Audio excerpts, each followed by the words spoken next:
In its third and final day in Brittany, the Tour de France peloton tackled the second stage of lumpy roads across the region, finishing in a leg-breaking circuit that climbed twice on the harsh Mûr-de-Bretagne, the so-called Alpe d'Huez of Brittany.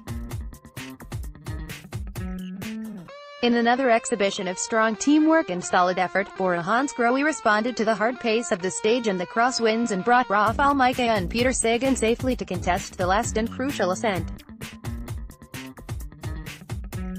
The team's two leaders were inside the select group of riders that crossed the finish line behind the stage winner. With a number of GC contenders conceding seconds on the final climb, Rafal Majka edged up to ninth at the top of the order while UCI World Champion Peter Sagan tightened his grip on the green jersey. The stage just as the terrain on Stage 5 made the going tough for the peloton. The parcours for today's stage was little different. 4 categorized climbs dotted the route, with the final climb, the 2 km Mûr-de-Bretagne, being the day's focal point. At 2 km in length and with an average gradient of 6.9%, this climb would be difficult to conquer just the once after a long day's racing, but it would actually be ridden twice over a 20-km finishing circuit.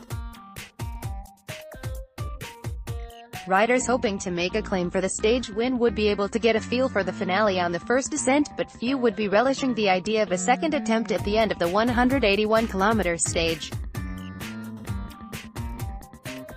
The team tactics, the tough final 20 km would make the outcome of the stage difficult to predict.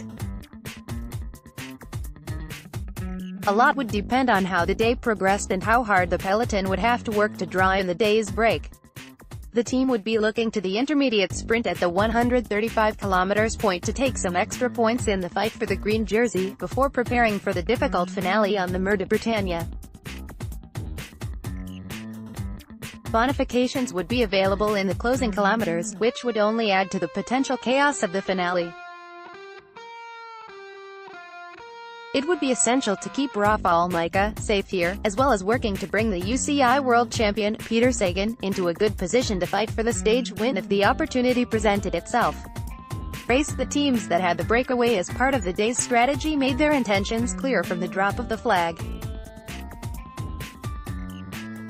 Second, the peloton passed the spectacular numbers of crowds at the neutral part of the race. Attacks were launched and a group of 5 escapees was quickly formed, leaving the peloton 1 minute adrift in the first kilometers. With the day being all about the Mûr-de-Bretagne and the crosswinds further up the parcours, the peloton was happy to let the breakaway go straight away. The 5 men at the front saw their advantage creep up to nearly 9 minutes before the strong teams came to the fore, putting the hammer down and making their intentions clear.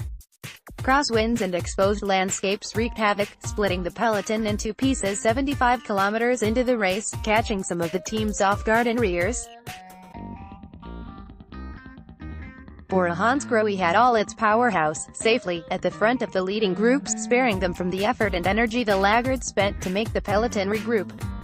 With 45 km to go, UCI World Champion Peter Sagan contested the intermediate sprint, bagging more points and keeping his main opponents for the green jersey under check.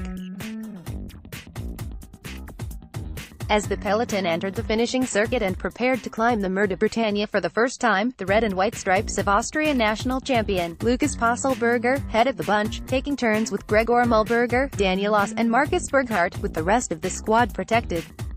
It was a leg-breaking circuit, with the harsh and unforgiving Mûr-de-Bretagne climbed twice. Rafal Majka and Peter Sagan were brought perfectly into position, kicked hard and stayed within the fast-dwindling leading group as the finish line was approaching. A late attack by Daniel Martin brought the Irishman stage victory, as some of the main contenders were finding the gradient too hard and were conceding seconds. Rafal Majka and Peter Sagan took 5th and 8th, respectively. Rafal edged up 1 spot at the top of the order to 9th, 52 inches behind race leader, while Peter extended his lead in the points classification. Results: 01D Martin 4H 13 feet 43 inches. 02P Latour 00103A Valverde 00304J Alaphilippe 00305 Armika 003. From the finish line, it was a fast stage and a very tough finale.